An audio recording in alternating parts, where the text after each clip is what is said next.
7ª noite, como é hoje, né?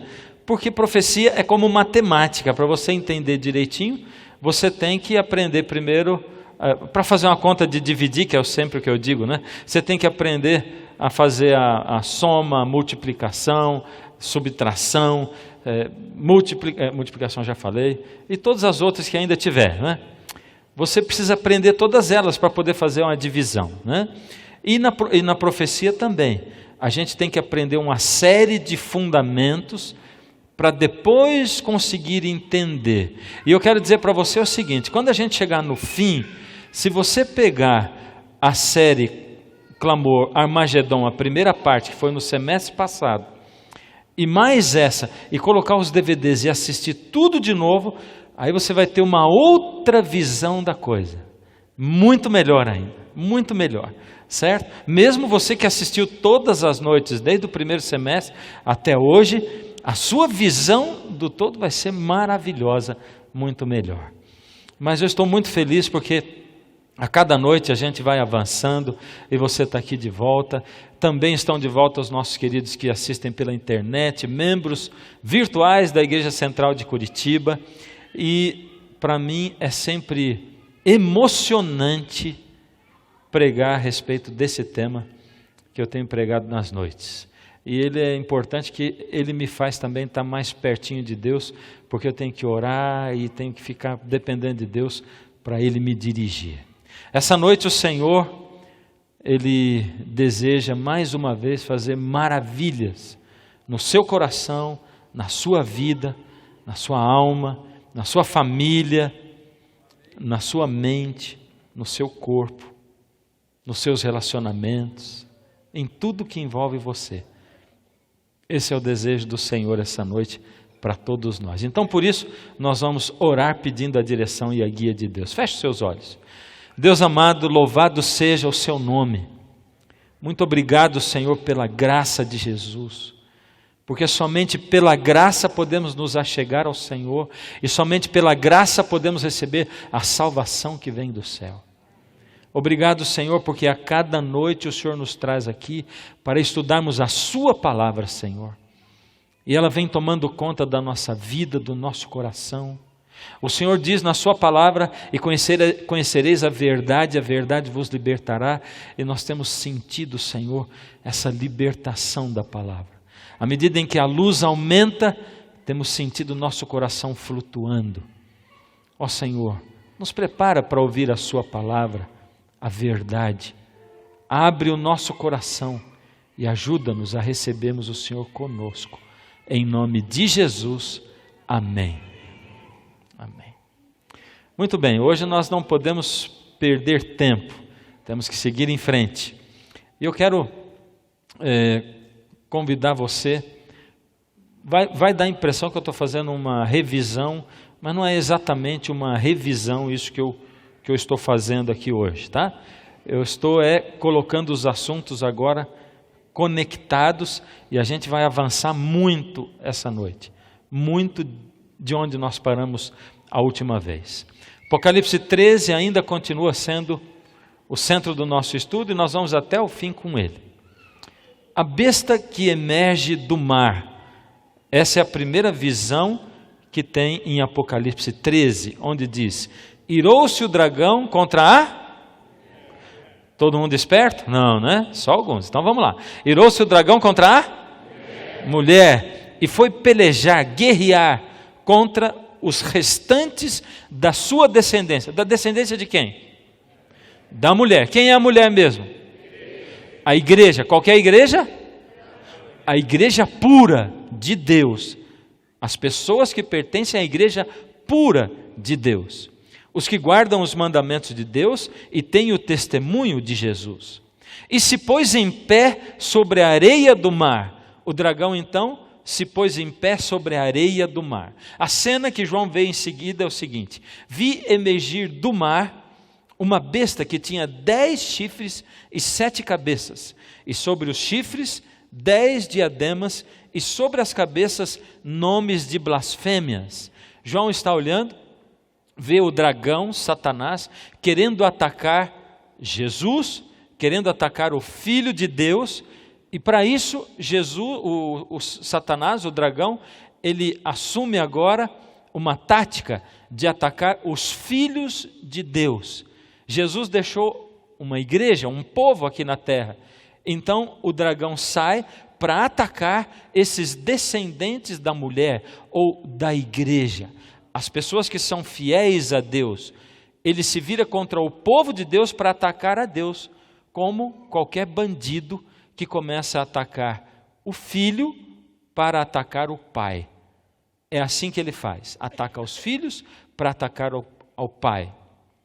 Aí, em seguida, ele diz o seguinte: falou-me ainda, aqui é um texto de Apocalipse 17:15, para nos mostrar o que é a besta que veio do mar. O que significa o mar? As águas em profecia. Apocalipse nos revela dizendo: falou-me ainda, as águas que viste, onde a meretriz está assentada, são povos, multidões, nações e línguas. Por isso, águas, mar em profecia, no nosso dicionário profético é o que então? Povos, multidões, nações e línguas. Maravilha. Então quer dizer, aquela besta que surgiu do mar era um poder que surgiria no meio de um lugar com bastante gente, um lugar bem povoado, um lugar populoso ou com uma população grande. Pensando então nesse poder que surgiu ali, nós vimos o mapa da Europa, não é? Logo depois que Jesus morreu. Então o que aconteceu ali? Jesus morreu, foi levado ao céu, e logo em seguida ele mandou o Espírito. Lá em Atos, quando você lê Atos desde o capítulo 1, você vai vendo o Senhor Jesus dizendo para os discípulos: agora é hora de vocês ficarem aqui em Jerusalém, porque vocês vão orar, vão se unir e vão pedir, rogar a Deus o poder do Espírito Santo, para que vocês possam viver o cristianismo e possam ser meu exemplo, viver como eu vivi, para que o mundo veja em vocês que vocês são meus filhos verdadeiros. Jesus disse para os discípulos e disse para eles: e vocês vão ensinar isso que vocês aprenderam de mim para todas as outras pessoas, e vão batizar essas pessoas em nome do Pai, do Filho e do Espírito Santo. E essas pessoas vão ser meus filhos, e quando eu voltar, eu vou poder levar essas pessoas para viverem comigo a eternidade. Presta atenção, Jesus tinha todo o cuidado para que as pessoas que fossem ser batizadas, para que os seus discípulos aprendessem, os novos discípulos, aprendessem diretamente daqueles que aprenderam com Jesus, dos discípulos de Jesus, e um discipulasse o outro, e o outro discipulasse o outro, e as pessoas fossem aprendendo a amar ao próximo, a servir ao próximo, a estar conectados com Deus pelo poder do Espírito Santo na vida deles. A preocupação de Jesus. Por quê? Por que essa preocupação? Porque Jesus sabia que o tempo todo o dragão, Satanás, estaria perseguindo o povo dele, tentando desvirtuar essas pessoas, tentando desviar essas pessoas do caminho de Deus. A gente vê isso em toda a história da Bíblia, e é incrível como sempre na Bíblia a grande maioria vai atrás do erro, a multidão é levada para o erro, e sempre um pinguinho de gente é que continua crendo em Deus, no Deus de verdade ou na palavra de verdade. A gente vê isso, por exemplo, no dilúvio. Deus disse para Noé: a humanidade inteira foi por caminhos errados e se corrompeu. Se eu deixar o mundo continuar existindo, daqui a pouco Noé, o único homem justo que existe sobre a face da terra, morre e não vai ter ninguém justo mais. E não tem nem por que Jesus voltar mais, porque a humanidade vai ter se corrompido. Eu vou ter que fazer uma intervenção sobrenatural nessa terra. Eu vou ter que eliminar as pessoas que não querem mais a Deus, para preservar aqueles que desejam a Deus e preservar o Evangelho, porque senão o mundo não vai chegar até o ano 2013. E você e eu não estaríamos aqui. Mas Deus disse: eu quero salvar o mundo inteiro. Eu quero salvar todas as pessoas. Então, Noé, isso só vai acontecer daqui 120 anos. Enquanto você constrói a arca, prega e diz para as pessoas o que eu disse para você que vai acontecer. E as pessoas vão ouvir a sua pregação. E todos os que quiserem se salvar vão ter lugar dentro da arca. Vamos supor que o mundo inteiro aceitasse e se convertesse. Ia caber todo mundo dentro da arca? Sim ou não? Sim ou não? Ué, e aí? Ah, que povo esperto. Estou ouvindo aqui um... Não tinha dilúvio, não tinha dilúvio. Nem precisava do dilúvio. Isso é o exemplo que Deus dá para a gente na Bíblia, por exemplo, em Nínive. Deus chamou Jonas e disse para Jonas, o profeta: vai pregar em Nínive, porque eu vou ter que destruir aquela cidade, porque todo mundo se apartou de Deus, e eles estão vivendo uma vida de tal maneira que vai sufocar o Evangelho. E a gente tem que lembrar que Deus está sempre pensando na vida eterna. E Jonas foi e pregou. E o que aconteceu com aquele povo? Todo mundo se arrependeu. E Deus destruiu Nínive? Não. Deus não destruiu Nínive. Isso acontece todo o tempo. Quando Jesus veio ao mundo, um pouquinho de pessoas é que seguiu a Jesus. A liderança religiosa estava corrompida. Era o povo de Israel, o povo de Deus, mas a liderança religiosa corrompida. E Jesus advertiu essas pessoas, falou para elas, fez milagres na frente delas. Uma das coisas que mais me deixa chocado, magoado, é quando eu leio em João 11, a ressurreição de Lázaro. E quando eu vou acompanhando como é que Jesus fez, e como é que com o poder dele, diante daquelas pessoas, ele ressuscitou uma pessoa que estava morta, fazia 4 dias, já em decomposição. As irmãs disseram: Senhor, cheira mal, porque já é de 4 dias. E quando ele acaba de fazer o milagre, e Lázaro sai, e eles tiram as ataduras dele, e ele está vivo, a palavra de Deus diz assim: e muitos ali creram nele. Muitos, não foi todos. Meu Deus do céu, nem com a ressurreição, o próprio Jesus operando uma ressurreição, as pessoas não acreditavam. Por isso a gente vai ver sempre uma grande multidão seguindo para o caminho do erro. E o que as pessoas pensam durante toda a história do mundo é o seguinte: mas não é possível, está todo mundo errado, só o Noé que está certo? Só ele que está certo? Não é possível, está todo mundo errado, só esse Jesus é que está certo? É só isso? Não é verdade? E Deus vai nos advertindo de que as mesmas coisas vão acontecer de novo. Por isso, você vai ver e vai ter uma nítida visão de que essa visão profética de Apocalipse 12 e 13 principalmente, é o Senhor Deus mostrando como é que o povo dele vai estar se comportando no final dos tempos, e o que eu tenho que fazer para pertencer ao remanescente fiel, ou seja, o pinguinho de gente que vai pela palavra e não pela multidão. É Deus me amando tanto e dizendo assim: eu vou mostrar para você como é que vai estar a minha igreja cristã. Na época de Noé foi assim, na época dos juízos lá com Babilônia, com a Síria, eu adverti também, só um pouquinho de gente ficou do meu lado. Na época que Jesus veio ao mundo também, a grande multidão não aceitou Jesus, foi um pinguinho de gente. E nos últimos dias vai ser pior ainda. E eu preciso avisar vocês. Então, ao Senhor Jesus ressuscitar, Ele mandou o Espírito, o Pentecostes aconteceu, para que os discípulos pudessem ter poder para viver o Evangelho. E à medida em que eles viviam o Evangelho, à medida em que eles seguiam a Jesus, eles sofriam o quê? Perseguição.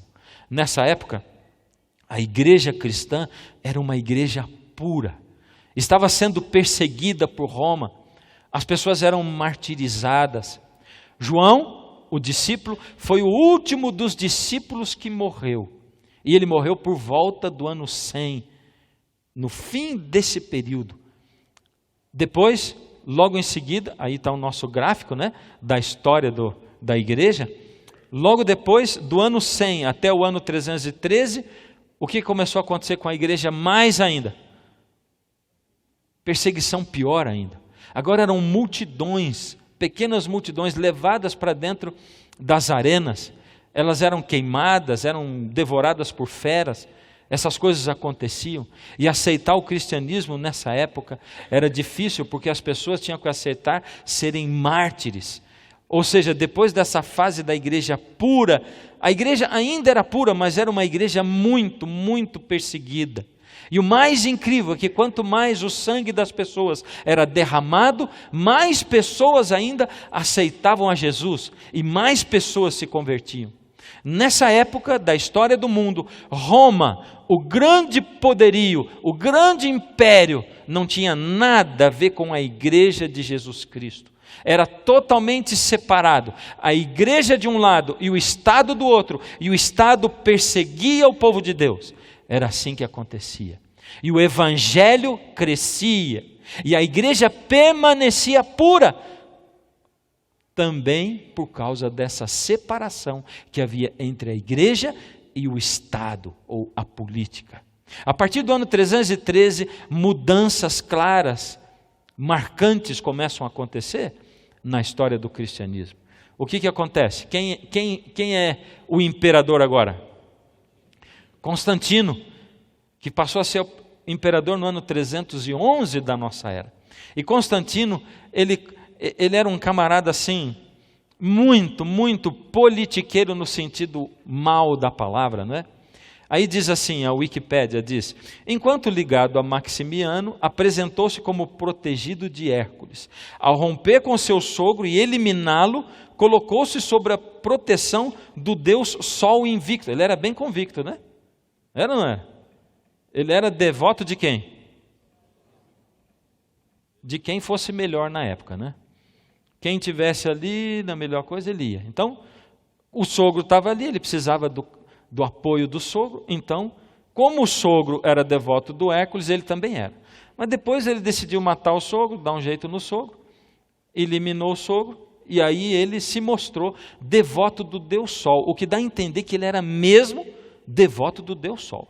Porque quando o sogro dele saiu de cena, ele declarou que ele era. Contudo, a Wikipédia diz o seguinte: mas Constantino entrou mesmo para a história como o primeiro imperador a declarar-se cristão em 28 de outubro de 312 da nossa era. Ou seja, depois disso, Constantino olhou, viu o cenário político, ele viu o paganismo decrescendo, o cristianismo crescendo e crescendo cada vez mais, e ele disse: quer saber de uma coisa? Se você não pode contra os cristãos, junte-se a eles. Então, Constantino se declarou cristão. E ele disse assim: agora eu sou cristão e o cristianismo vai ser a religião oficial do Estado, a religião oficial de Roma. O cristianismo vai ser romano a partir de agora. E ele, que era devoto do Deus Sol, fez um monte de mudanças no cristianismo. E a partir do momento em que a igreja e o Estado se misturaram, começou uma época de apostasia terrível. Ou seja, a partir do ano 313, a igreja se corrompeu. E o cristianismo já não era mais puro e também não precisava ser perseguido. Começou agora uma disputa entre os bispos das igrejas cristãs para ver quem iria ser o que iria dominar. E o imperador Justiniano foi quem resolveu essa questão, quando ele escreveu uma carta declarando que o bispo de Roma seria o cabeça de todas as santas igrejas e o cabeça de todos os santos sacerdotes de Deus. E foi a primeira vez. Só que o bispo de Roma ainda não podia ter essa supremacia toda. Por quê? Tinha um impedimento. Quem tomava conta da cidade de Roma eram os ostrogodos. Aliás, das 10 tribos bárbaras que existiam naquele momento e que tinham invadido Roma, 7 delas se converteram ao cristianismo. E 3, essas que estão marcadas aí, não. 2 delas já tinham sido eliminadas. Faltava só agora a última. Não se converteu ao cristianismo, o que a gente faz? elimina. E elas foram eliminadas, só faltava eliminar os ostrogodos, que foram então eliminados nessa época, em 538. Por isso, a partir dali, o bispo de Roma passou a ter a sua supremacia. E a partir desse momento, começou a supremacia papal. Desse 538 em diante. E a igreja começou a mergulhar numa era absurda, perseguindo o remanescente de Deus. A Inquisição é a prova disso, né? A Wikipédia mesmo diz que a Inquisição é o quê? O termo Inquisição refere-se a várias instituições dedicadas à supressão da heresia no meio da Igreja Católica. Ou seja, vamos extinguir as heresias do meio da Igreja Católica. A partir daí começou a se mudar muitas coisas, incluir dentro do cristianismo coisas que não faziam parte da igreja cristã e nem do cristianismo. Por isso, Apocalipse 13, 7 diz assim: foi-lhe dado ainda que pelejasse contra os santos e os vencesse. Ou seja, esse poder começou a lutar contra o remanescente fiel de Deus, começou a lutar contra quem seguia a Bíblia. O poder, a luta pelo poder era muito forte. Diz aí ainda o seguinte: deu-se-lhe ainda autoridade sobre cada tribo, povo, língua e nação. E é estupendo quando a gente olha para a história e vê a abrangência que a igreja cristã, liderada pelo Papa, teve naquela época. E como as pessoas morriam de medo de serem excomungadas, reis, os grandes governantes da terra, morriam de medo.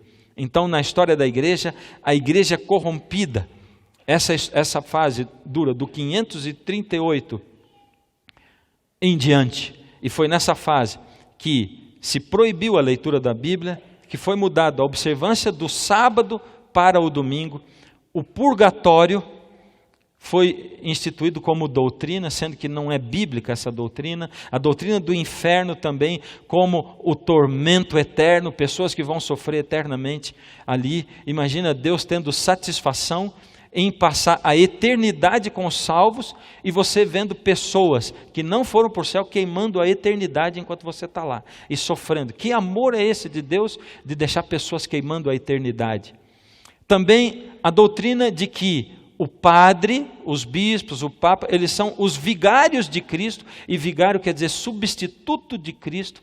Isso não existia dentro da igreja primitiva, dentro do que Jesus instituiu como igreja, foi instituído nessa época também. E o perdão dos pecados, a autoridade do sacerdote para perdoar os pecados de uma pessoa, sendo que isso é atributo divino. Quem faz isso se coloca no lugar de Deus. E a perseguição dos santos, como diz ali no Apocalipse. Foi-lhe dada uma boca que proferia arrogância e blasfêmias. E se dizer vigário e ter autoridade para perdoar pecados, é proferir blasfêmias e arrogâncias. E autoridade para agir 42 meses. E abriu a boca em blasfêmias contra Deus, para lhe difamar o nome e difamar o tabernáculo. 24 meses. A duração, 1260 anos, foi o que durou esse período escuro, negro da história da humanidade. Então vi uma de suas cabeças como golpeada de morte. O que aconteceu na história? Depois, no final desse período, acontece uma ferida mortal no poderio político-religioso da igreja cristã na pessoa do Papa. Em 1798, o general Berthier prende o Papa Pio VI.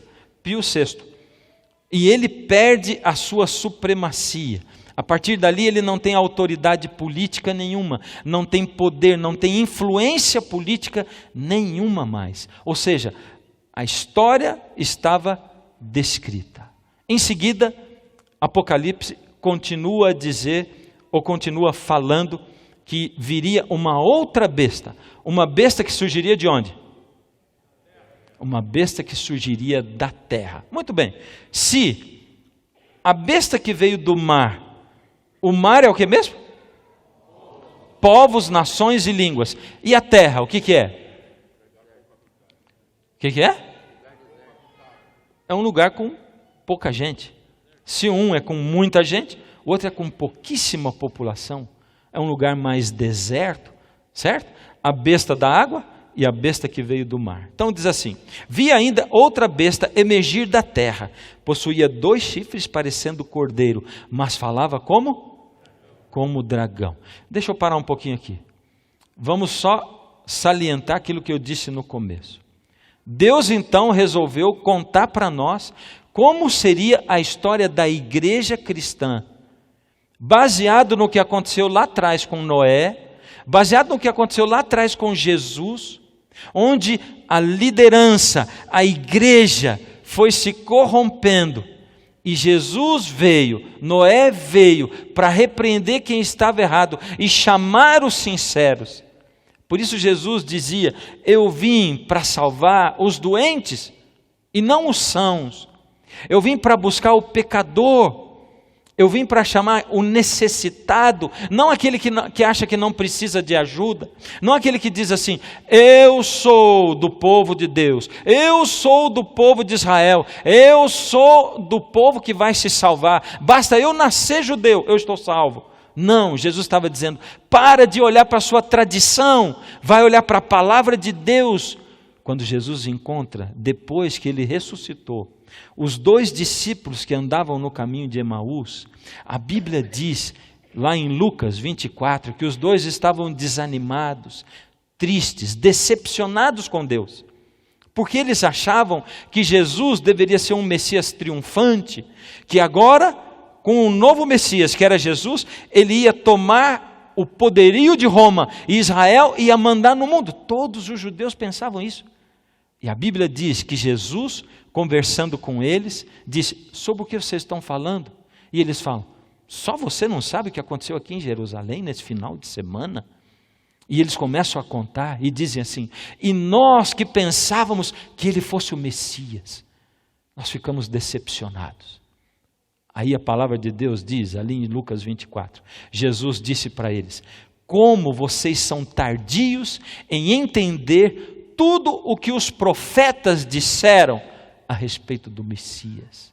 E ele começou a falar desde Moisés, tudo o que Deus tinha falado sobre o Messias, para que eles entendessem que as profecias sobre o Messias se cumpriram nele, e que ele era o Messias. E finalmente, quando eles reconheceram Jesus, Jesus desapareceu da presença deles. E Lucas termina o relato dizendo assim: eles olharam um para o outro e disseram: era ele! Por isso que o nosso coração ficava ardendo enquanto a gente ouvia ele falar a palavra de Deus. Alguma vez o seu coração fica ardendo quando você ouve falar a palavra de Deus? Jesus queria mostrar para eles, porque Jesus passou 3 anos e meio do seu ministério tentando mostrar que eles tinham que estar ligados na palavra e não na tradição. E ele continua falando para nós.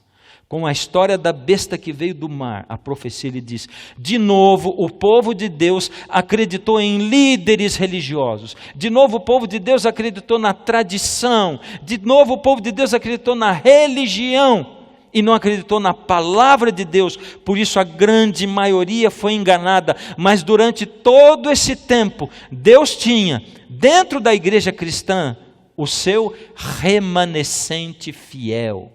Remanescente fiel. Ou seja, o apelo de Deus continua sendo assim: cuidado, o dragão, Satanás, ele vai tentar desvirtuar a verdade, mas você precisa fazer parte do meu remanescente fiel. Agora ele começa a falar desse outro poder que viria logo em seguida. Essa besta, esse outro poder, exerce toda a autoridade da primeira besta na sua presença. O que mais? Faz com que a terra e os seus habitantes adorem a primeira besta, cuja ferida mortal fora curada. Seduz, eu vou parar aqui um pouquinho. Você prestou atenção no que diz ali o outro texto? Faz com que a terra e os seus habitantes adorem a primeira besta cuja ferida mortal fora. Então quer dizer que, isso eu não vou falar hoje, vou falar semana que vem, mas vou deixar esse gancho agora.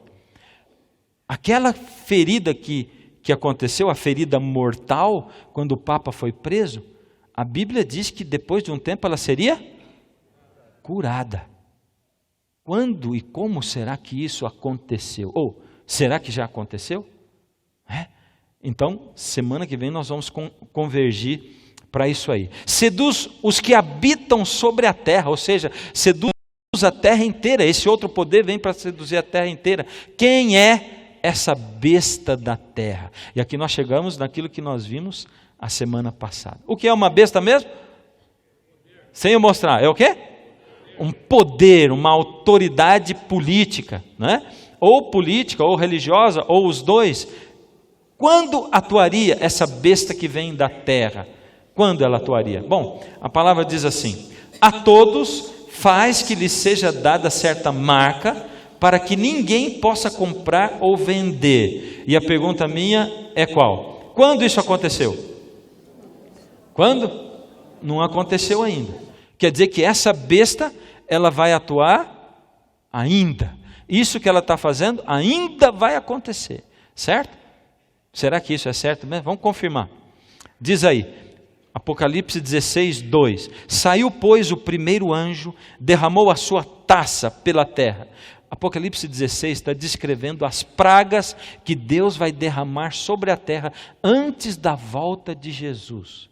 Assim como caíram pragas no Egito, quando Deus tirou o povo de Israel do Egito, Deus diz que vai derramar de novo pragas antes que Jesus venha.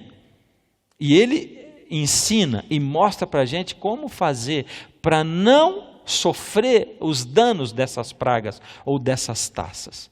E está dizendo aí, saiu pois o primeiro anjo e derramou a sua taça pela terra, e aos homens portadores da marca da besta e adoradores da imagem da besta sobrevieram as pragas. Quais foram essas primeiras?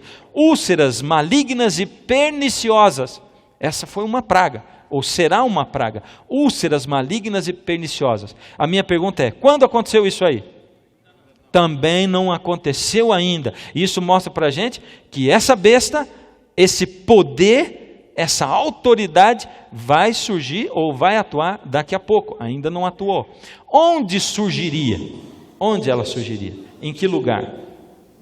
Como lá no dicionário nós vimos que mar significa povos, terra significa o que então?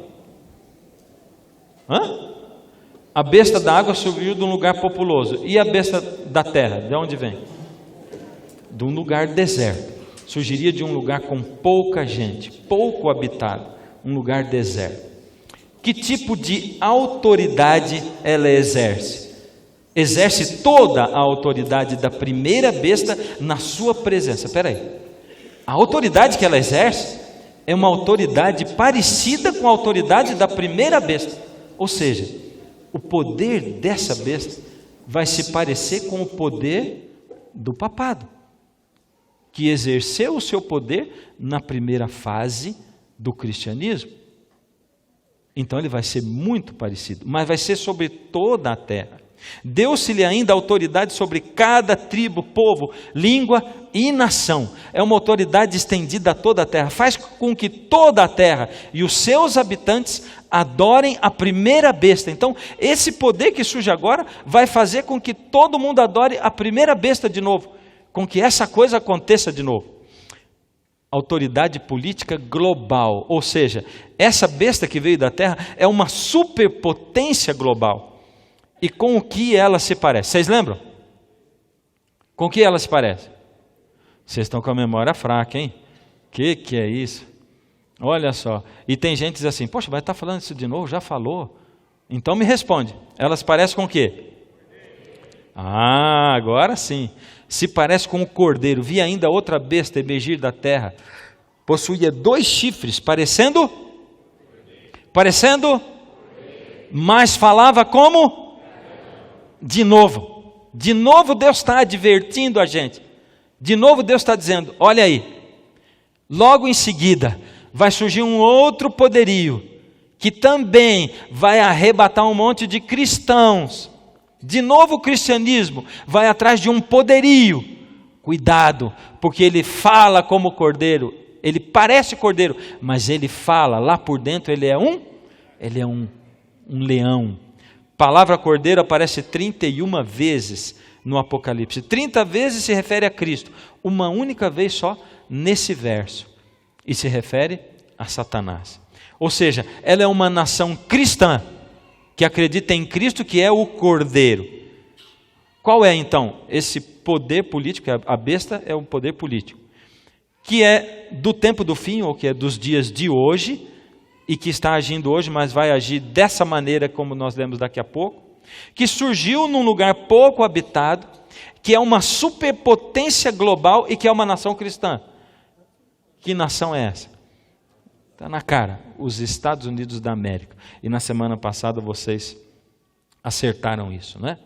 Mas diz que essa besta, os Estados Unidos, vai fazer uma imagem à primeira besta.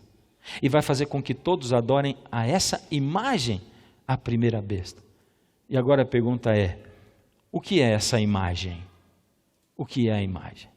Seduz os que habitam sobre a terra por causa dos sinais que foi-lhe dado executar diante da besta, dizendo aos que habitam sobre a terra que façam uma imagem à besta, aquela que ferida a espada sobreviveu. O que é a imagem à besta? Essa é a sexta pergunta que eu tenho. O que é isso? Primeiro, uma imagem é uma cópia do original. Concorda comigo ou não? Então ela se parece com o original. Cópia do original. Se parece com a primeira besta ou com o primeiro poder. Então, a imagem da besta do mar é uma cópia da besta do mar. Ou seja, tudo que nós estudamos da história do cristianismo e de como aconteceu essa relação entre igreja e Estado, a gente tem que estar atento para ver se essa história acontece de novo nessa imagem da besta ou nessa besta.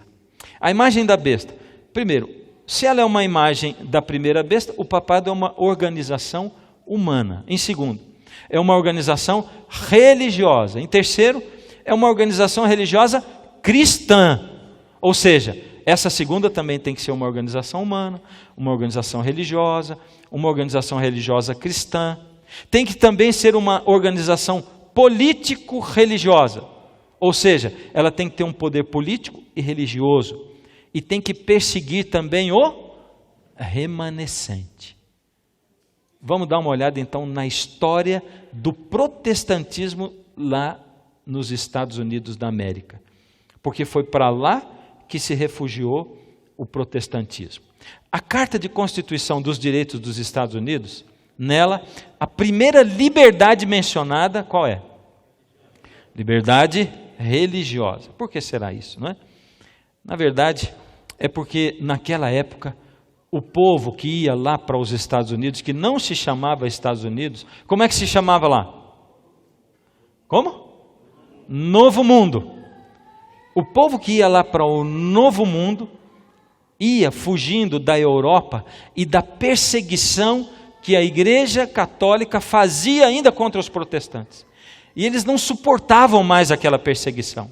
Então, eles iam para lá ser pioneiros para viver num novo lugar.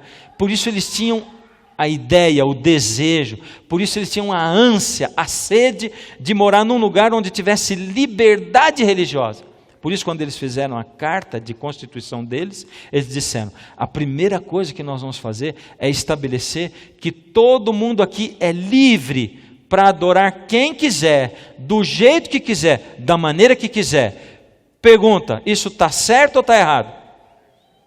Certo ou errado? Quem acha que está certo, levanta a mão. Quem acha que está errado, levanta a mão. Aqui é que vem... Isso aqui é o que eu disse para você na semana passada. Nós temos que prestar muita atenção nisso.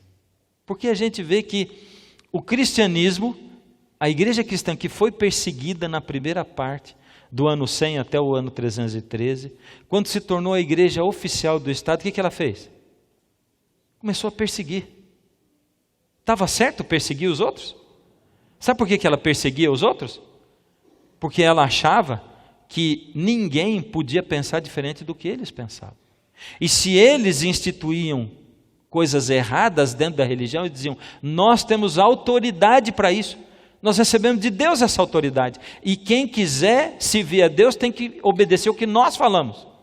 Fugiram da palavra de Deus, e eles queriam obrigar as pessoas a aceitarem o que eles falavam. Toda vez que eu quiser impor religião para alguém, não vai dar certo. Quando eles declararam que todo mundo deveria ser livre para adorar o que quisesse, eles estavam certos. Porque Deus se baseia na liberdade. Deus é o Deus da liberdade. Tudo que é de Deus é calcado em cima da liberdade. Todo mundo deve ter liberdade de escolha. Lembra da parábola do filho pródigo? A parábola diz que o pai tinha 2 filhos. E o mais moço veio e disse assim: pai, eu estou cansado aqui de casa, das regras de casa, da religião de casa. Pai, eu quero descobrir o mundo por mim mesmo, mas eu quero o seguinte: eu não tenho grana. Então, um dia o senhor vai morrer, vai deixar a herança, mas eu não quero que o senhor morra. Eu quero sair de casa, mas não quero que o senhor morra. Vende as coisas, me dá a metade, a minha parte da herança. Nós somos 2 irmãos, me dá a minha. E eu vou administrar o meu dinheiro e vou fazer com o meu dinheiro o que eu quero. Faz isso para mim, pai. Parábola, quando Jesus contava a parábola, tudo na parábola tem uma representação. Quem representava o filho? É nós ou é eu? Decida. Eu, ser humano. Eu. E quem representava o pai? Deus, o próprio Jesus. Sabe o que Jesus está dizendo? Filho, quando você quer ir para longe de mim, quando você me rejeita e decide seguir a sua vida sem mim, mesmo que eu não goste nada disso, mesmo que eu não queira isso, mesmo que eu vá sofrer no meu coração por sua causa, ainda assim eu deixo você ir embora. E não te amaldiçoo, ainda capaz de te dar dinheiro. Por isso que quando você ouve falar assim, quando você vai para longe de Jesus, aí você vai sofrer. Quando você for para longe de Jesus, aí você vai ser castigado. Mentira. Deus deixa a gente livre. Então eles estavam certos. Bom, na Revolução Francesa, o que aconteceu naquela época? O parlamento baniu a religião e proclamou o Estado ateu. Olha o que aconteceu lá. Proclamaram o Estado ateu. Nos Estados Unidos foi diferente. Na Revolução Americana, eles proclamaram a separação entre a igreja e o Estado. Como eles estavam ali e não queriam perseguição religiosa, todo mundo é livre e vamos aqui separar a igreja do Estado. Igreja é uma coisa, Estado é outra. Isso é bom ou é ruim? Bom ou ruim? Oh, amém. Isso quer dizer que você está entendendo o que eu estou falando, né? É bom, é perfeito. Deus não quer que o Estado e a religião se misturem. A separação entre igreja e Estado, maravilhoso. Por isso, o que aconteceu lá no início dos Estados Unidos da América estava certo, era bom, era seguir aquilo que Deus deseja que se siga. Mas em 1950, chegando mais pertinho de nós, tinha 2 partidos políticos lá nos Estados Unidos. O Partido Democrata e o Republicano. Só que os 2 partidos eram liderados por liberais. Por quê? Os tradicionais, os conservadores, eles não conseguiam um número de gente suficiente para que eles pudessem liderar um dos 2 partidos. Então, tanto os que eram conservadores religiosos, quanto os que eram conservadores políticos, estavam fora da política. Não conseguiam liderar a política. Mas começaram a acontecer também mudanças sutis. Você lembra de alguma coisa quando você vê isso aqui? Mudanças? Lembra de alguém na história lá atrás, passada, não? Só ele lembrou, hein? Constantino. As mudanças não começaram com o Constantino? Olha lá, o que começa a acontecer nessas mudanças? Bem, os fundamentalistas, o povo religioso tradicional, começou a crescer muito. Por exemplo, os batistas do sul, de lá dos Estados Unidos, de 1940 até 1962, chegaram a 1,5 milhão de membros. O pessoal da Assembleia de Deus, a igreja quadruplicou o número de membros nessa época. cresceu muito, muito mesmo. Porém, enquanto o evangelho, enquanto a pregação crescia, enquanto isso, o inimigo se mexia do outro lado lá. E o que aconteceu? Lá em 1960, aconteceu a revolução sexual, aquela liberação sexual começou a acontecer ali, né? E depois, em 62, 63, eles proibiram de ter oração nas escolas públicas e de se ler a Bíblia nas escolas públicas. Agora eu pergunto, isso aqui está certo ou está errado? Está errado? Se alguém não é cristão, ele é obrigado a fazer oração para Jesus na escola? Se alguém não é cristão, é muçulmano, é obrigado a ele engolir a Bíblia e dizer, você vai ter que ler, porque aqui a gente é cristão? É obrigado? Está certo ou está errado?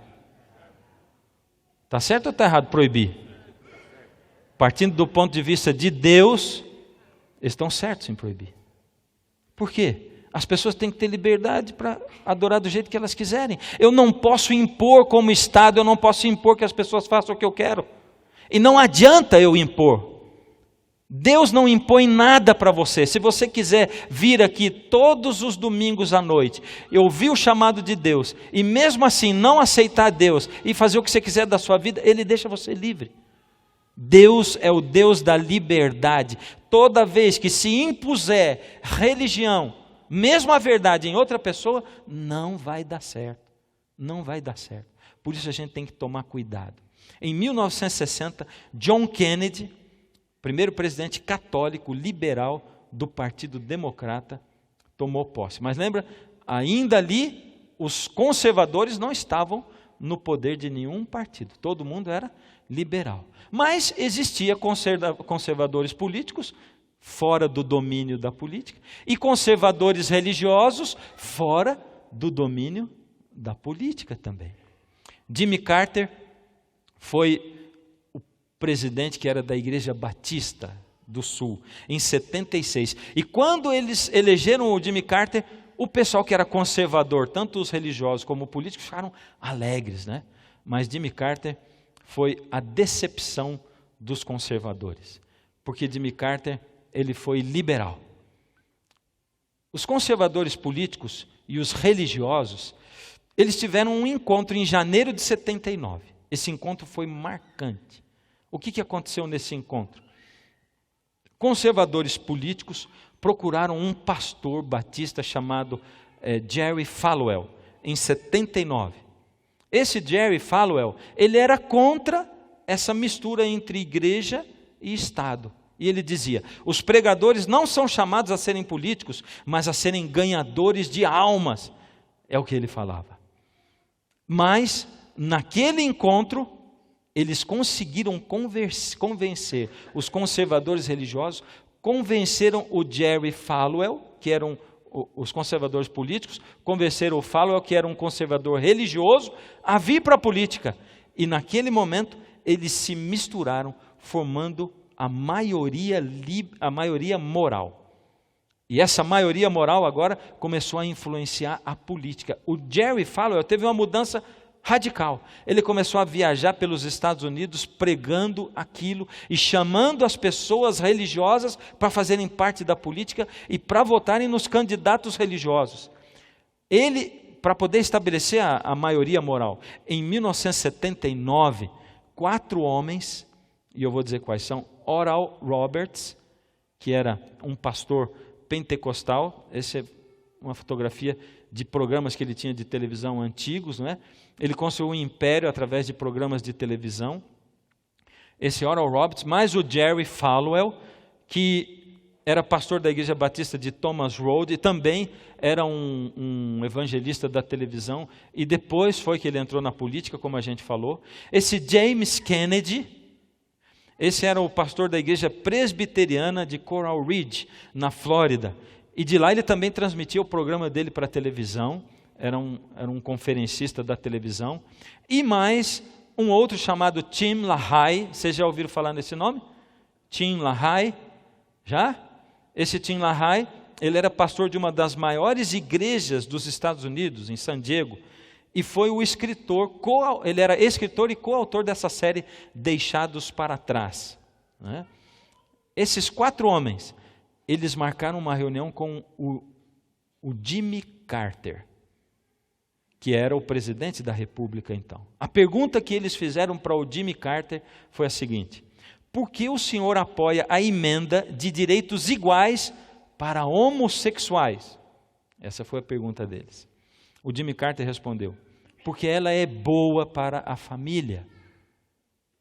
E eles se decepcionaram com o Jimmy Carter. O Tim LaHaye, ao sair da reunião, ele disse: Deus, temos que tirar esse homem da Casa Branca e colocar alguém que haja de forma decisiva para trazer de volta os valores morais tradicionais. Ou seja, eles estavam se mexendo para articular politicamente a religião e os valores morais nos quais acreditavam. E vê só que, em geral, a gente olha e acha que não tem nada de errado, não é? Está tudo certo. Nada que é imposto é bom. Você se lembra de Daniel 2, daquela estátua? Lembra? O rei mandou matar todos os sábios, se ninguém dissesse para ele o que ele sonhou. E depois de um tempo, Daniel revelou para o rei o que ele tinha sonhado. Lembra? E depois que Daniel revelou, o rei diz assim: agora eu vou baixar um decreto que todo mundo é obrigado a adorar o Deus de Daniel. Continuou fazendo errado. Não tem que fazer adoração por decreto. Não adianta decretar que todo mundo é obrigado. Não adianta. Deus está dizendo para a gente desesperadamente. Em 1980, o Ronald Reagan foi presidente. Ele era conservador político, mas não era conservador religioso. Ele também foi uma decepção para os conservadores. Em 1988, você sabe o que são eleições prévias? É quando o camarada é candidato a candidato. Dentro do partido, tinha 2 candidatos. E esse Pat Robertson, ele era um pastor pentecostal, também evangelista da televisão, era um conservador religioso e se candidatou a ser candidato da presidência da República pelo Partido Conservador. Qual é o Partido Conservador? Republicano. Vocês estão acordados, né? Partido Republicano. Quem estava concorrendo com ele para ser o candidato também? É o George Bush. Quem será que ganhou? Quem ganhou? Puxa, vocês sabem de tudo, hein? Foi o George Bush que ganhou. Ele foi o vencedor dessa eleição. Ele teve um mandato só. Mas, daquela vez, foi a primeira vez que os conservadores religiosos chegaram bem perto. Bem perto. Porque quase que o Robertson, ele foi eleito para concorrer à presidência da República. Então eles chegaram bem perto. Só que em 88, a maioria moral se dissolve. Para aparecer no lugar dela um outro movimento que era a coalizão cristã. A maioria moral perdeu a força. Como é que surgiu essa coalizão cristã? Ela surgiu assim. Uma mudança de tática na política. Presta atenção. Você percebeu que até agora o partido está tentando eleger um presidente? O tempo todo? Tentando eleger um presidente? Esperando que o presidente seja conservador? Se a gente colocar um presidente vai dar tudo certo? Logo depois da eleição, esse Ralph Reed, ele começou a articular essa coalizão cristã. Ele chegou para o Pat Robertson e falou assim: nós estamos no caminho errado. Nós não temos que tentar começar lá de cima. A gente tem que eleger não o presidente da República. Até agora a gente tem lutado só nisso. A partir de agora nós temos que eleger pessoas na política local. Vamos ver o que nós podemos fazer agora, um trabalho de formiguinha. E no fim de 91, está chegando perto de nós, a coalizão cristã tinha mais de 2.000 membros já. E eles conseguiram, através do George Bush, que era o presidente, eleger Clarence Thomas, juiz da Suprema Corte norte-americana. Ali tem 12 juízes. E esse Clarence Thomas, ele era um conservador cristão. Ele vai pertencer agora à Suprema Corte. Em 92, acontecem as eleições de novo. E George Bush, que estava num mandato só de 4 anos, ele vai concorrer com quem? com o Bill Clinton. Quem será que ganhou? O Clinton. E ele vai de 93 até o ano 2000. Mas em 94, o Clinton foi eleito em 92, o primeiro ano dele de governo foi 93. 2 anos depois, era a eleição intermediária, onde eles elegem o Senado. Lembra o que o Reid tinha falado? Nós precisamos deixar a presidência da República de lado. Nós temos que atacar onde agora? Nas eleições locais. E o que eles conseguem? Eles conseguem o seguinte: os democratas perdem 8 cadeiras no Senado. E os republicanos, eles ganham a maioria de 4 cadeiras agora. 4 cadeiras a mais. Eles já eram a maioria agora dentro do Senado. E mais, dentro da Câmara Federal, nas intermediárias, os democratas perderam 44 cadeiras. E os republicanos ganharam a maioria de 26 cadeiras. Ou seja, a partir dali, independentemente de quem seria o presidente da República, para ele poder votar as leis dele, ele ia depender de quem? Dos conservadores, dos republicanos. Eles estavam no poder. Hoje, quem será que manda lá? No Senado, quem que será que manda? Republicanos, conservadores ou liberais? E eu vou adiantar para você um assunto assim. A semana passada agora, na quinta-feira, Barack Obama, ele precisava aumentar o endividamento norte-americano. O que acontece? Eles têm um voto de que os Estados Unidos só pode se endividar até, se eu não me engano, 17 trilhões de dólares. Certo? É um voto do governo. Só que eles não estão conseguindo pagar a dívida deles, porque a dívida deles é impagável. Não se paga, não dá para pagar. Muito mais na crise que eles estão. Então ele precisava que o Congresso votasse para ele, que ele pudesse se endividar mais. Eu pessoalmente, se eu já estou endividado e eu me endividar mais, o que acontece comigo? Buraco. É ou não é? Vou à falência. Mas quem que está no poder? Barack Obama, ele é liberal ou é conservador? Ele é liberal. Mas quem que está lá no poder? No Senado? Quem é que está? Os conservadores. Agora os conservadores estão olhando e estão dizendo, agora vai ser a nossa vez.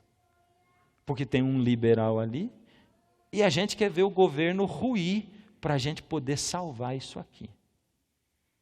Então eles adiaram a votação daquilo. Não se sabe ainda se os Estados Unidos vai se endividar mais ou não. Se os Estados Unidos parar de pagar a dívida dele, o que acontece com o mundo? É que nem alguém que está se afogando e segura no outro e leva para baixo, na água, junto. Esse Ralph Reed, ele foi descrito na revista Time assim: a mão direita de Deus, sua coalizão cristã, está numa cruzada para assumir a política dos Estados Unidos e está funcionando. Sem ter o apoio significativo da direita cristã, um republicano não pode conseguir tornar-se candidato ou ganhar a eleição geral. A revista Time assumindo que qualquer pessoa que quiser governar vai depender da direita conservadora. E em 2000, finalmente, eles conseguiram eleger o seu presidente conservador cristão. E o Bush, filho, foi o primeiro que tomou isso seriamente e que consultava direto as bases conservadoras. Ele elegeu também, em 2005, esse John Roberts como o presidente da Suprema Corte. E logo em seguida, no mesmo ano, ele elegeu o Samuel Alito também como juiz da Suprema Corte. Fazendo um total em 2005, os dois são católicos, e a partir daí começou a ter 9 juízes católicos dentro. Dos 9 juízes da Suprema Corte, 5 são católicos. Ou seja, maioria de juízes católicos dentro da Suprema Corte, uma coisa ainda inaudita, por quê? Porque até aí os Estados Unidos é um país protestante, certo? E aí, supremacia católica ali dentro. Presta atenção como é que isso é estranho. Em 1960, quando foi eleito o Kennedy, olha como é que era o cenário. Existia um anticatolicismo no meio do povo.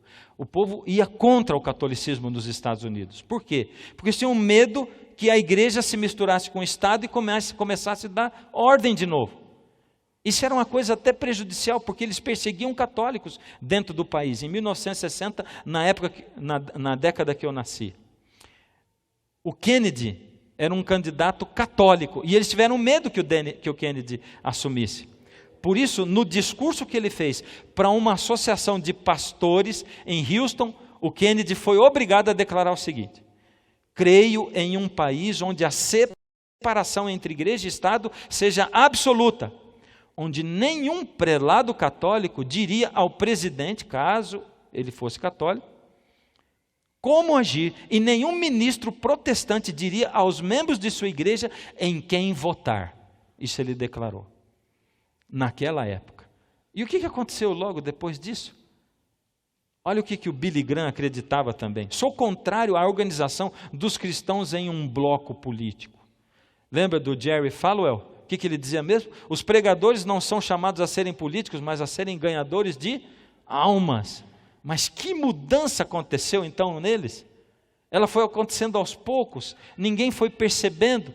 Muitos de nós vivemos essa época e fomos vendo as coisas, mas a gente nem percebe que as coisas estão acontecendo. E aos poucos foi mudando. Esse Criswell, que também era um pastor de televisão, um pregador de televisão, ele disse: não existe algo como separação entre igreja e Estado. É meramente uma ficção imaginária dos incrédulos. Sabe o que eles estão dizendo agora? Eles olham para a Constituição e veem que na Constituição não está escrito que deve ter separação entre igreja e Estado. Está escrito lá que as pessoas devem ter liberdade religiosa, mas não que deve ter separação entre igreja e Estado. Então agora os políticos religiosos estão dizendo assim, porque os liberais dizem: por que esse povo da religião está entrando dentro da política? Eles devem ficar lá, porque só vai funcionar se o Estado estiver separado da religião. E eles dizem: isso não tem na Constituição. Não tem. Eles estão inventando isso. O Pat Robertson, aquele que foi candidato a presidente, disse: eles, os liberais, nos têm mantido submissos, porque falam sobre separação entre igreja e Estado. Não existe isso na Constituição, é uma mentira da esquerda, e não vamos mais tolerar isso. O Jerry Falwell mudou, o discurso dele.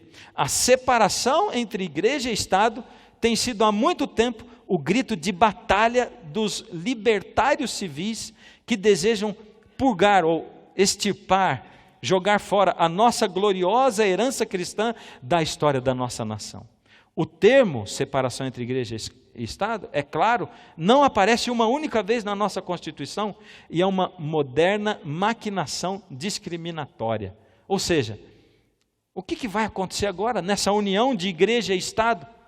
Quando a igreja está dentro do Estado, lá nos Estados Unidos, e quando a igreja começa a mandar de novo no Estado, e eles estão no poder, o que será que deve acontecer? O que é a imagem à besta? O que é a imagem da besta? É uma cópia do original. É uma organização religiosa, ela também tem poder político. Se tornará o quê? Intolerante com quem pensa diferente dela. Perseguirá o remanescente, as pessoas que seguem a Bíblia e que pensam diferente do que eles pensam, também vai ser intolerante. E é uma organização religiosa cristã. O que é a imagem da besta? O que será? Hoje nós temos 3 organizações cristãs: os católicos, os ortodoxos e os protestantes. Esses 3 são cristãos. Qual dos 3 será que é? São os católicos, são os ortodoxos ou os protestantes? Já que é uma organização cristã, vai ser um dos 3. Qual você acha? Será que são os católicos? O que você acha? O católico é ali, o papado é a primeira besta. E diz que o segundo é a imagem, é parecida. Então não pode ser. De qualquer jeito não é esse. Segundo, qual seria? Os ortodoxos? Aí a pergunta é a seguinte: os Estados Unidos são ortodoxos?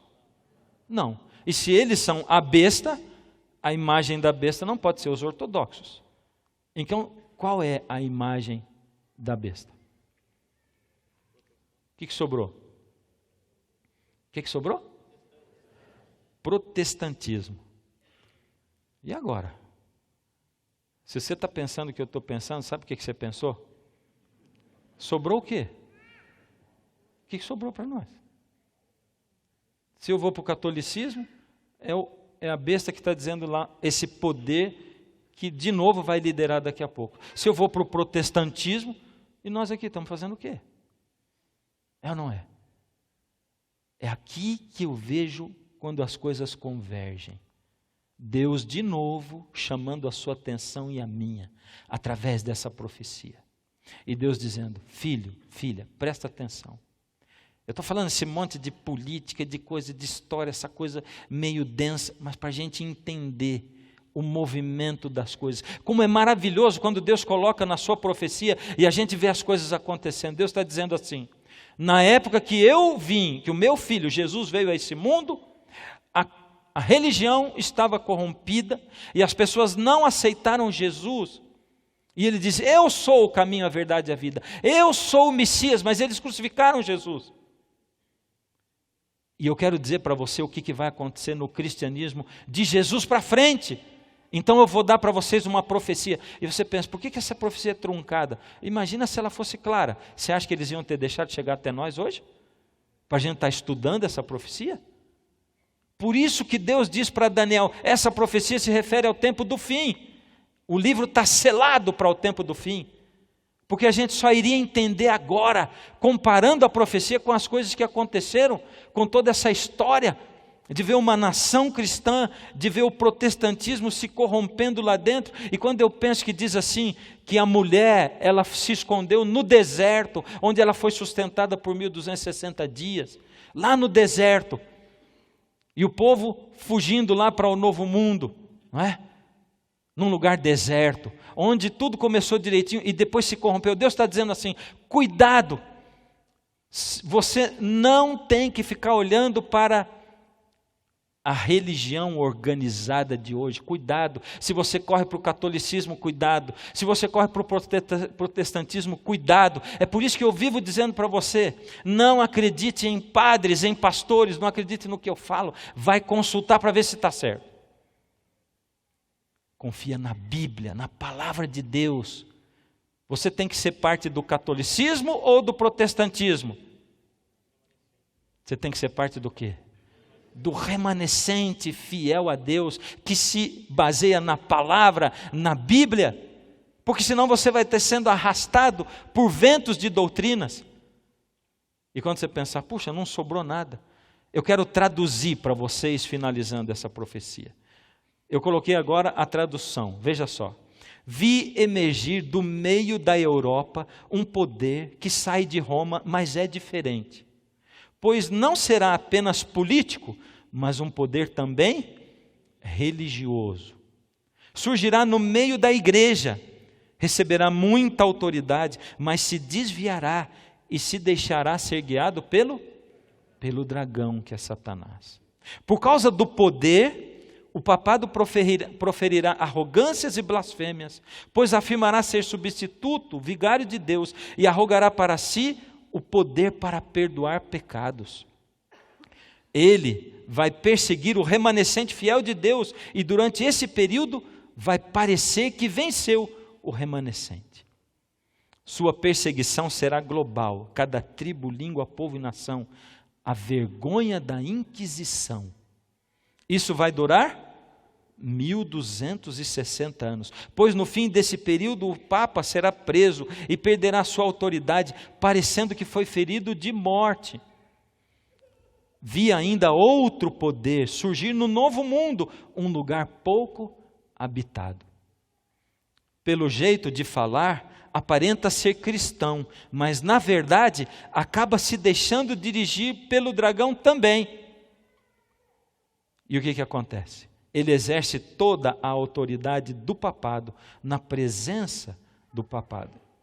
Então, os Estados Unidos fazem com que a terra e os seus habitantes adorem o papado. Já aconteceu isso? Ixi, será que vai acontecer isso? Será? É o que nós vamos ver a semana que vem. Também opera grandes sinais de maneira que faz descer do céu até fogo na terra, diante dos homens. Você já viu os Estados Unidos fazer descer fogo do céu na terra, diante dos homens? Lembra que isso foi escrito 2000 anos atrás. Como é que alguém faz descer fogo do céu na terra? Você já viu um bombardeio americano? Já viu cenas do bombardeio americano com aviões de noite no Iraque, por exemplo? Já viu aquelas cenas? O que mais? Os Estados Unidos irão seduzir todos os que habitam na terra por causa do seu poderio bélico e aquele o qual exerce diante do papado, dizendo aos que habitam sobre a terra que façam agora uma imagem ao papado, ou seja, uma imitação religiosa cristã, um poder político religioso de novo. Voltando ao texto bíblico agora, e foi-lhe dado comunicar fôlego, a imagem da besta, para que não só a imagem falasse. Isso aqui está no futuro. Isso é o que nós vamos ver semana que vem. Como ainda fizesse morrer quantos não adorem a imagem da besta. A todos os pequenos e os grandes, os ricos e os pobres, os livres e os escravos. Faz que lhe seja dada certa marca sobre a mão direita ou sobre a fronte. Aqui está a sabedoria. Aquele que tem entendimento, calcule o número da besta, pois é número de homem. Ora, esse número é 666. Eu não consigo voltar. Se conseguir voltar lá, por favor. Esse aqui é só para a semana que vem. Pode voltar na penúltima, não na penúltima, por favor. Não nessa tela, a penúltima. A penúltima tela. Vamos falar junto, que é a penúltima. Aí, obrigado. O que Deus tem preparado para você e para mim de agora em diante? Sabe de uma coisa? O que me arrepia nessas palavras da profecia bíblica é o seguinte. É que Deus, eu preciso de um microfone. É que Deus é tão coerente com aquilo que Ele nos diz. Deus é tão maravilhoso. E quando a gente olha para a história do mundo e a gente vê como é que as pessoas foram arrastadas como rios o tempo todo para o erro. E quando a gente vê como sempre a minoria esteve do lado de Deus, aí é que eu começo a dar importância para a palavra de Deus, para o que ela diz. Porque eu sei que se eu não confiar na palavra, eu vou confiar em quem? Em quem? Posso confiar num anjo que me aparece e que diz para mim, o certo é isso. Posso confiar no anjo? Não, porque Satanás tem poder para se transformar em anjo de luz. Eu posso confiar num espírito que me aparece? E eu fico olhando, há 2 semanas, propaganda, reportagem para todo lado, de discos voadores, não é? E eu fico imaginando, a palavra de Deus diz que Satanás, ele vai personificar Jesus e vai imitar a vinda de Jesus aqui na terra. E que, se possível, ele vai enganar os próprios escolhidos, aqueles que escolheram a Deus e estão seguindo a Deus. Se possível, o remanescente fiel ele vai enganar. E eu fico imaginando se daqui a pouco ali na frente, Satanás não fizer parar um disco voador e descer gente e começar a falar com as pessoas. E eles dizerem assim, olha, nós somos de uma geração mais evoluída e nós fazemos isso, nada a ver com Bíblia, de tal maneira que a Bíblia vai parecer cada vez mais a história da carochinha, convocando todo mundo para uma ação no sentido do que vai ser feito daqui a pouco. O que as pessoas vão dizer? Eu vi com os meus olhos. Como é que você vai dizer que não existe disco voador? Diz assim, pela Bíblia. Ah, Bíblia. Bíblia, o que? Você está com isso na cabeça ainda? Você é de que época? Queridos, essa coisa não é brincadeira. Não é brincadeira. Porque se eu acredito na palavra de Deus, eu vou lembrar que riram da cara do Noé. Disseram para o Noé: nunca choveu até hoje. Você construiu uma arca no meio do nada, você é maluco. Depois, a primeira vez em que eles arregalaram os olhos foi quando os animais vindo de todos os lugares entraram dentro da arca. Mas ainda assim demorou 7 dias para começar a cair a chuva. E nesses 7 dias, Noé foi ridicularizado. Eles deviam gritar para Noé: como é que está aí dentro o cheirinho dos animais, hein, Noé? Mas quando começou a chover, foi triste. E sabe, Deus foi quem fechou a porta da arca. Porque se tivesse sido Noé, provavelmente ele abriria. Não tinha mais jeito. Deus dá o tempo agora. Deus mostra o futuro agora. Deus adverte agora. E ele diz assim: eu quero você para mim. Eu quero salvar você. Eu quero voltar daqui a pouco e ter todos vocês comigo. Sabe, a minha palavra parece loucura. Loucura. Mas como alguém poderia ter previsto todas essas coisas, se não fosse Deus? Como alguém poderia ter indicado um caminho assim, se não fosse Deus? Por isso Deus nos traz aqui, nos mostra a palavra dele, diz assim: eu estou vindo, daqui a pouco eu estou aí nas nuvens do céu. Se prepara, me busca, entrega o seu coração. Se você tem dúvida, pergunta mais, diz: Senhor, esclarece para mim, me diz, é isso mesmo? Não é. Não adianta as coisas, só quando você estiver maduro é que você vai fazer de verdade uma evolução espiritual com Deus. Mas pede para Deus a maturidade. A palavra de Deus diz que daqui a pouquinho as pessoas vão estar andando pelo mundo e vão ver uma nuvem parecida com o tamanho da mão de um homem fechada. Uma nuvem escura. E daqui a pouco eles vão perceber que aquilo não é uma nuvem. É o Senhor Jesus voltando. Porque a nuvem aumenta de tamanho, e aumenta e aumenta. A palavra diz que o céu vai estar em silêncio. E houve silêncio no céu. Sabe por quê? Simplesmente porque não tem ninguém lá. Todo o céu desceu para a terra. É o Senhor Jesus vindo com seus exércitos, o seu exército de anjos. Eles vêm cantando e vêm louvando a Deus. Então a palavra diz que o Senhor Jesus vai parar numa nuvem no céu. E não vai tocar a terra. E Ele vai dar uma palavra de ordem. Eu fico imaginando e pensando: que palavra será que Jesus vai dizer? Será que vai ser igual quando Ele falou para Lázaro: vem para fora? E as sepulturas vão se abrir, os elementos vão começar a se fazer, e as pessoas vão começar a surgir da terra, e da água, e do mar, e de todo lado. Aí Paulo diz: e depois, nós, os que estivermos vivos, eu creio nisso, eu creio que eu vou estar vivo quando Jesus voltar. Pelo menos dá tempo. Eu creio que dá tempo.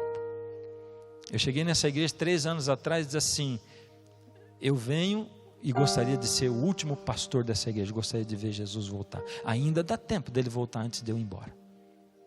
Ainda dá tempo. Nós, os que estivermos vivos, seremos transformados, e juntamente com aqueles que ressuscitaram, arrebatados para o encontro com o Senhor Jesus nos ares. Olha, você consegue pensar em pessoas que já morreram e que vão ressuscitar ali, e que você vai abraçar de novo?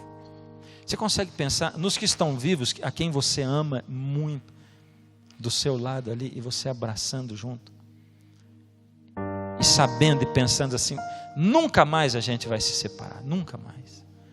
Nunca mais eu vou acordar um dia pensando se você vai ficar doente. Nunca mais, nunca mais. A partir dali, nós vamos subir todo mundo com Jesus para o nosso lar, porque lá é o nosso lar. É para isso que Jesus está chamando a gente, é para isso que Ele está advertindo. E para isso, mais uma vez, eu digo para você: não acredite no que eu falo, não precisa. Vai na palavra, estuda a palavra, olha lá o que ela diz. Mas não se desvie da palavra por causa de palavras de homens. Não se desvie da palavra por causa de tradição. Não se desvie da palavra por nada. Ela é a nossa segurança. Nós vamos cantar a última música. E hoje eu vou cumprir um sonho meu, que desde que eu estou nessa igreja eu tenho vontade de cantar com os 2 corais, que é o grande coro e a orquestra junto. E se o Espírito de Deus tocar você para você fazer uma entrega, eu não sei o que você vai dizer para ele. Senhor, estou precisando de mais fé. Senhor, estou precisando de força para entregar. Senhor, estou precisando de mais esclarecimento. Senhor, eu não sei. Mas você que ainda não entregou o coração a Jesus, ou você entregou e ainda está inseguro, você que precisa fazer uma decisão do lado de Jesus, vem para cá. Vem para cá. A música vai tocar agora lá. E o Espírito de Deus vai tocar o seu coração. E quando o Espírito de Deus tocar o seu coração, você sai e vem. Esse é o momento.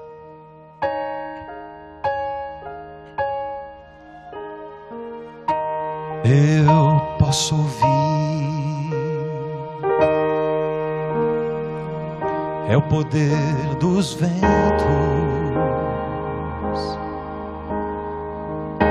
é o Rei que vem e bem mais perto está.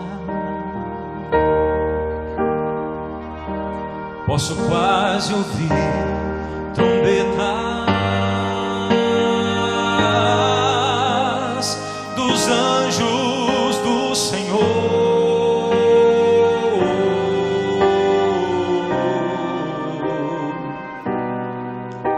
e ao Jesus chama, vamos para o lar.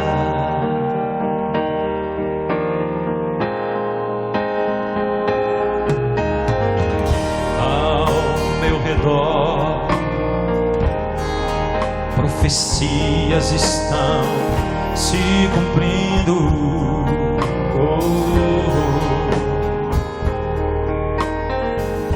E os grandes sinais aparecem muito mais. Posso quase ver o Pai ajuntando os seus filhinhos,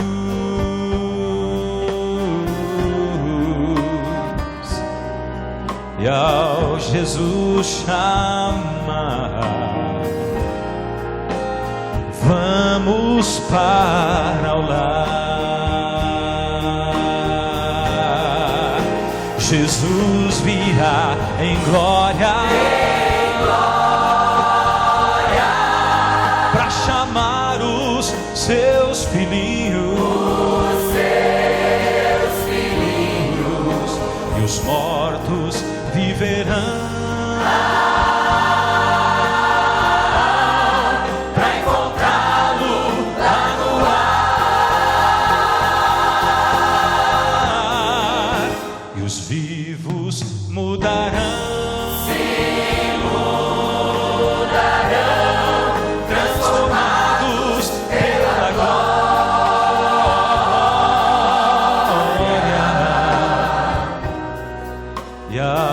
Jesus chama,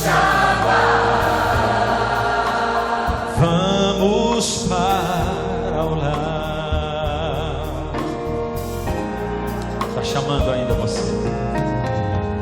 Ao meu redor profecias estão se cumprindo.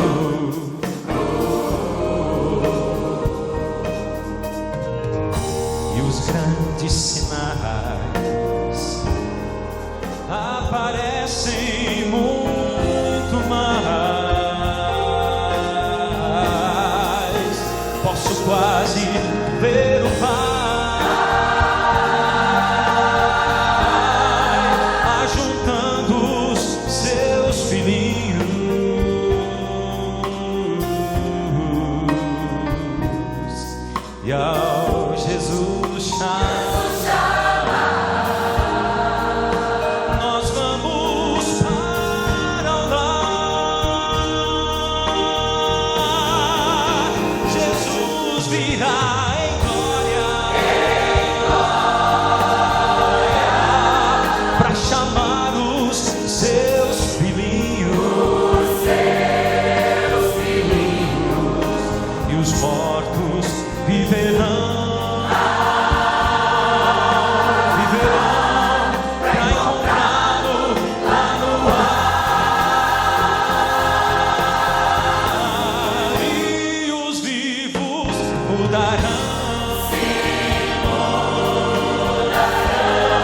transformados pela glória.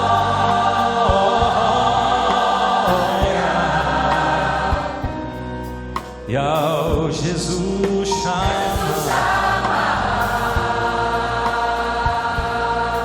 e ao Jesus chamar,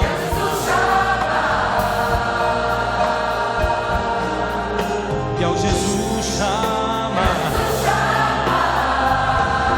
meu Jesus virá em glória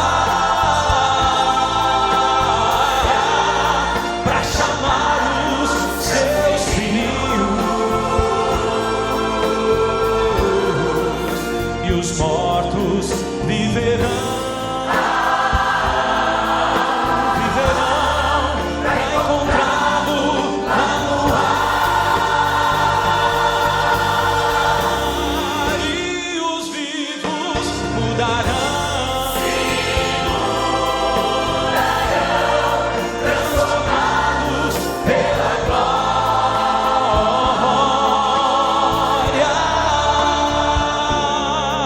E ao Jesus chama, e ao Jesus chama,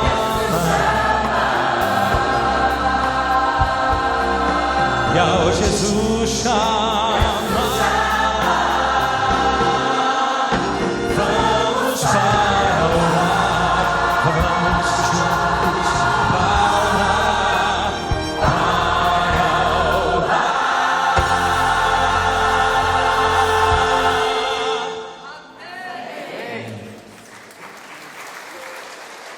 Vamos fazer a nossa entrega ao Senhor através dessa oração agora. Deus amado, recebe, Senhor, nosso coração, a nossa vida, o nosso compromisso é com o Senhor, não é com ninguém, Pai, só com o Senhor. O Senhor que é a luz, que é a verdade, que é o caminho e que é a vida. Nós sentimos que precisamos estar ligados à videira, Pai. O Senhor é a videira e nós somos os ramos. E o Senhor nos adverte que todo ramo que não dá fruto, o agricultor vem e poda. Nós não queremos ser podados, Pai. Nós queremos estar ligados no Senhor. Queremos receber, Senhor, a sua influência, o seu poder, a sua graça, o discernimento, Pai, porque são tantas informações, a gente fica confuso, Senhor. Ainda assim, ficamos pensando: será que isso tudo é verdade?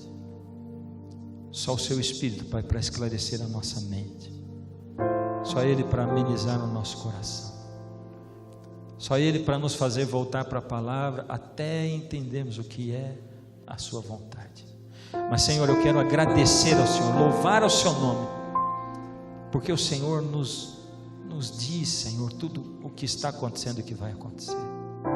O Senhor nos adverte de que nós temos que tomar muito cuidado, de que nós temos que olhar para a Sua palavra e que devemos desejar, acima de tudo, pertencer ao Seu remanescente fiel. Pai, na semana que vem nos mostra como pertencer a esse remanescente fiel. Nos mostra, Senhor, como nós podemos ficar firmes do Seu lado. Aceita a entrega do nosso coração ao Senhor, Pai, em nome de Jesus, amém. Quero dizer uma última coisa para você. Tem muita coisa ainda para entender, muita. E a gente tem 4 classes do Apocalipse acontecendo para você entender isso. Você que está na frente já está recebendo um cartãozinho para colocar dentro do coração. Mas você que está aí, anota o seu nome, para a gente poder solucionar suas dúvidas. Porque eu falo aqui, soluciono um monte de dúvidas e crio um monte de outras. Então, vem para a gente poder continuar ajudando você. Que Deus abençoe você, que dê uma semana muito feliz para você e que você sinta o amor de Deus guiando você nessa semana. Amém. Meu vale presente, que você ficasse aqui à minha direita, nesta área aqui. Você que está vindo pela 7ª noite consecutiva, que você ficasse aqui ao centro, nesta ala do meio. Você que está com o Vale Presente, fique aqui ao centro pela 7ª noite. E você que está vindo, então, pela 4ª noite, fique aqui nesse lado e tenha o Vale Presente. Nós queremos hoje entregar para vocês aqui mesmo os presentes especiais depois da música que você vai ouvir. Obrigado. Vamos cantar todos juntos. Permaneça em mim. Vamos lá? Venha, ó Senhor, em mim habitar, pois quero ser teu rei. Quando eu sair desse lugar, que Jesus permaneça em mim. Coral lindo. Permaneça em mim. Permaneça em mim. Permaneça.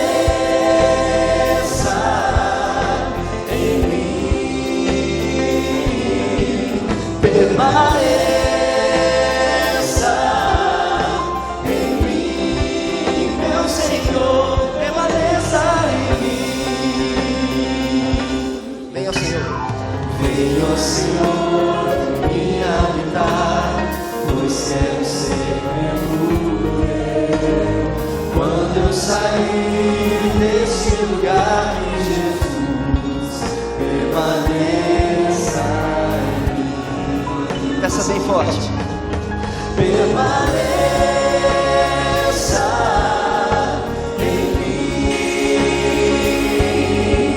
Permaneça em mim. Permaneça em mim, meu Senhor. Permaneça em mim. Mais uma vez, permaneça. Permaneça em mim. Permaneça em mim. Todos. Permaneça em mim, meu Senhor. Permaneça em mim.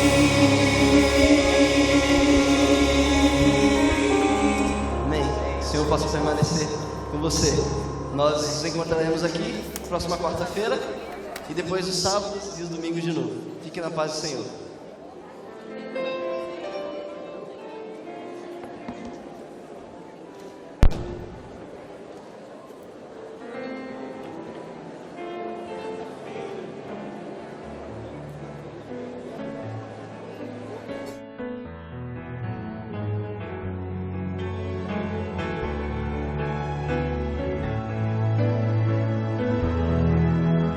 Preciso molhar os pés para que o milagre aconteça e tocar suas vestes para sentir o seu poder. É preciso erguer bem alto o machado para que o sacrifício apareça.